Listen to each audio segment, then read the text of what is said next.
dùng đấy em gạo nó đây dùng gạo này wow. Thế đến gì của cô cơ à?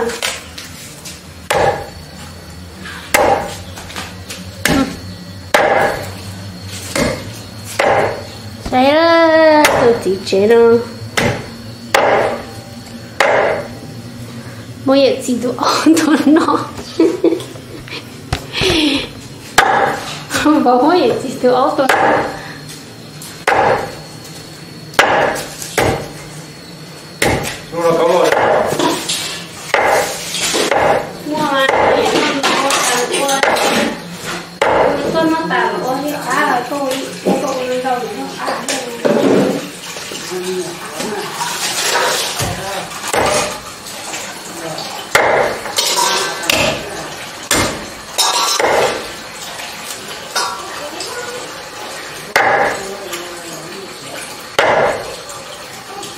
đâu nó bỏ qua ổ mạ bây giờ chín nó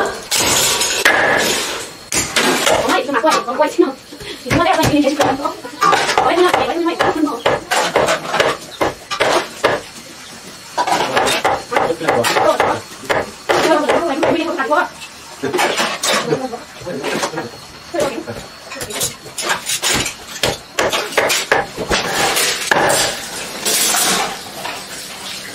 chi mà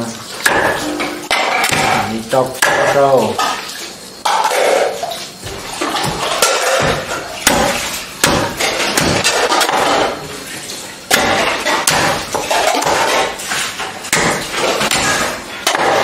cái áo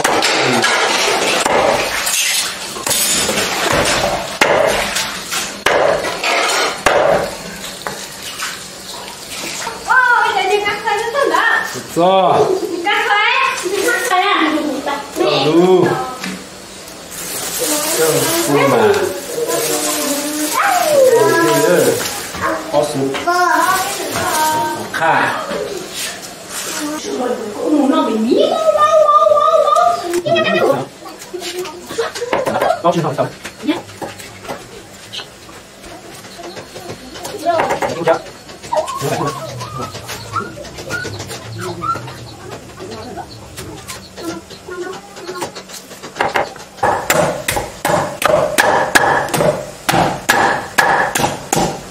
trong chữ cái lọt từng trên này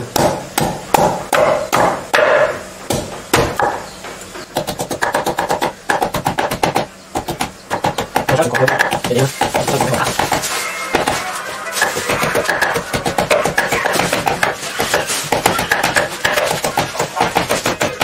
đó thôi mình có đua mà trong đó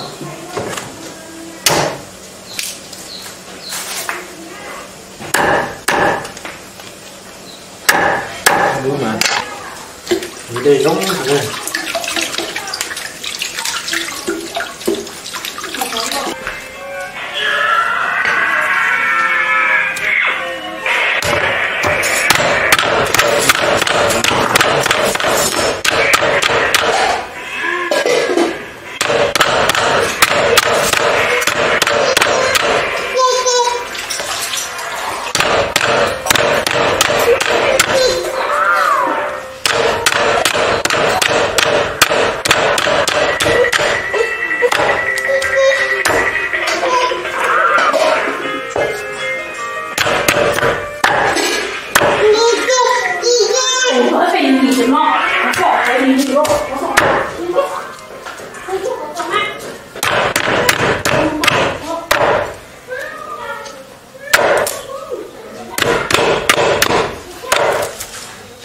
tao nói gì của trong trò đó rồi nè tao đu rồi đi nào chỉ các thừa nào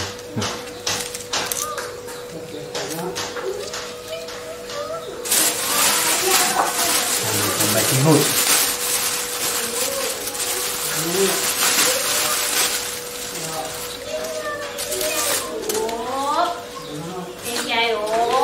rồi cho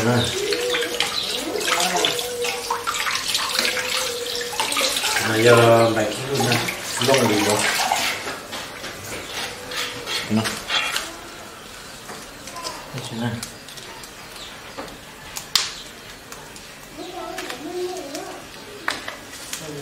bài kia hút ốc mà nữa mua gầnทุกคนเด้อนี่อบหมา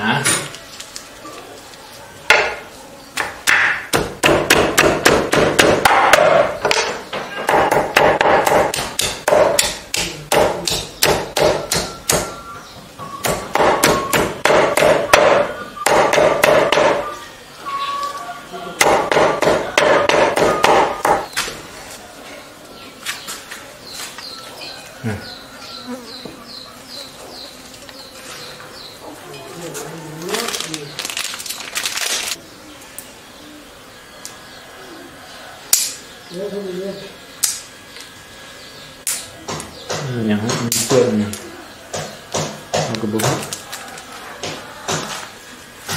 aja oke nah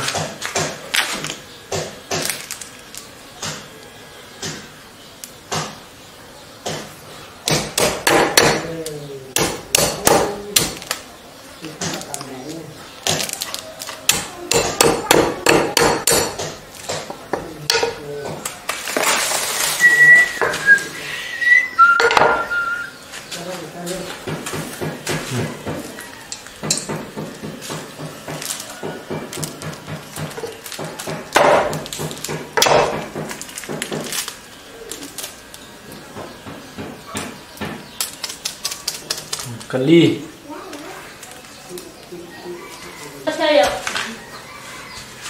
gula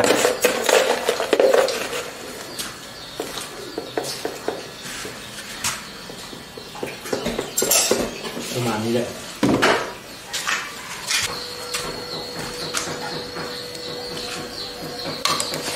oke rồi cònเข้ากัน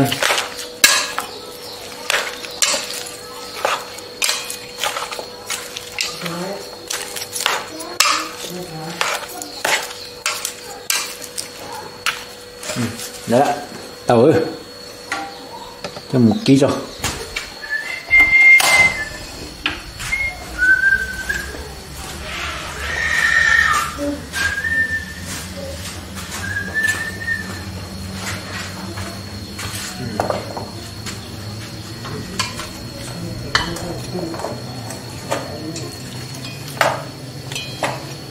con này là con ký này cho nó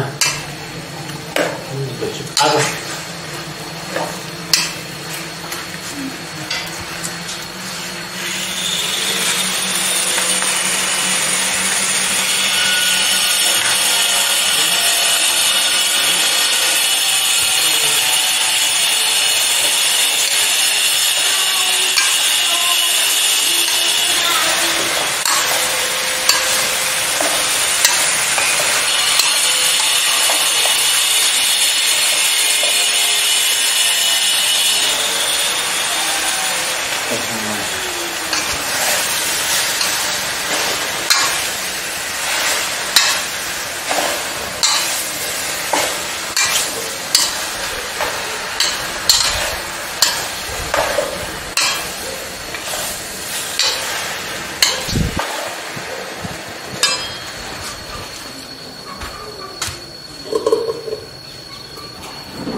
sạc ăn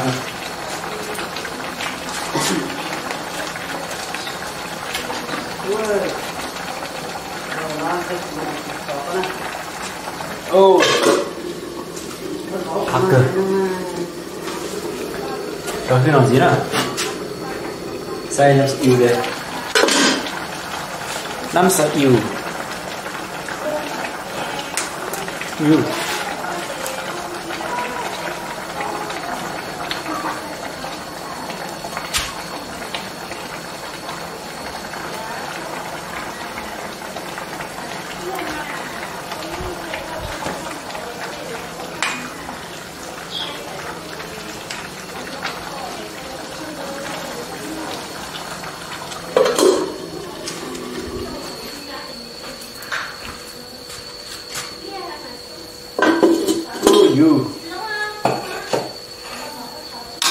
Tao xếp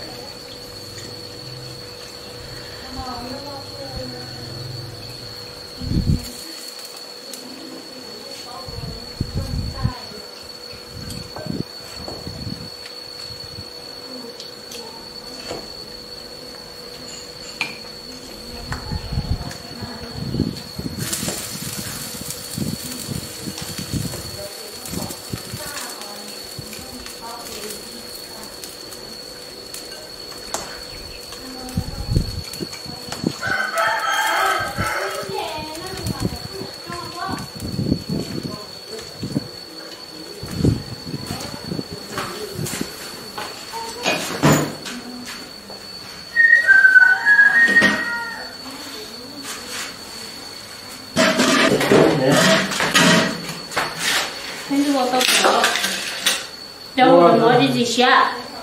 Choco.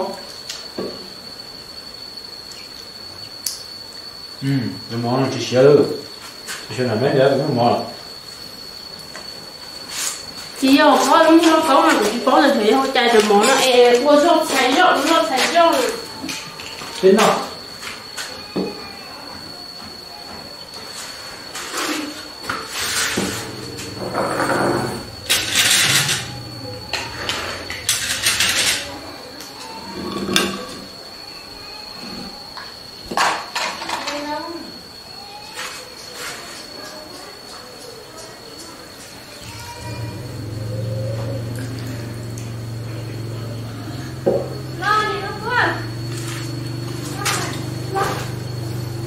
Hai tay máy cơ nhá.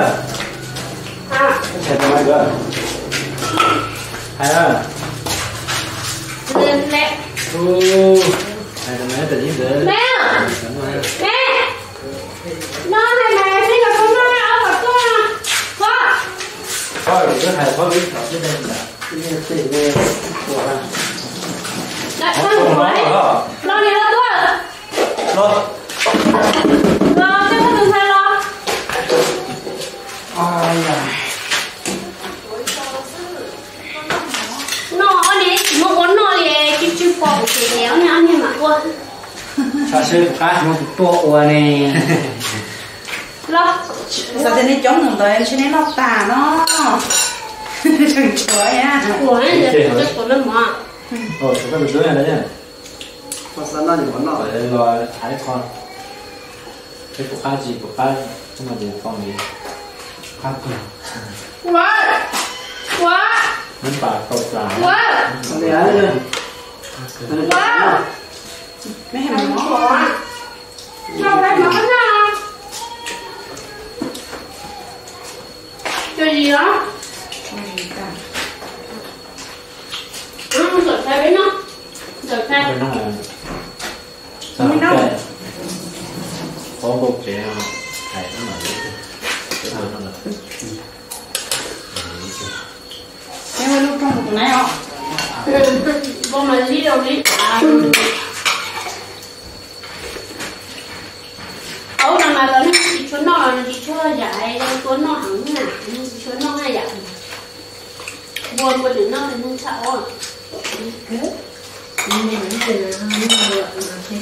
Như là nào nó. Giờ có những trò không? Rồi đây. đau thân. Thì ơi, này còn đau. Còn đau luôn. Còn đau lại. Ta chủ yếu cái gì ạ? Bố thì cái chuyện là cũng rồi.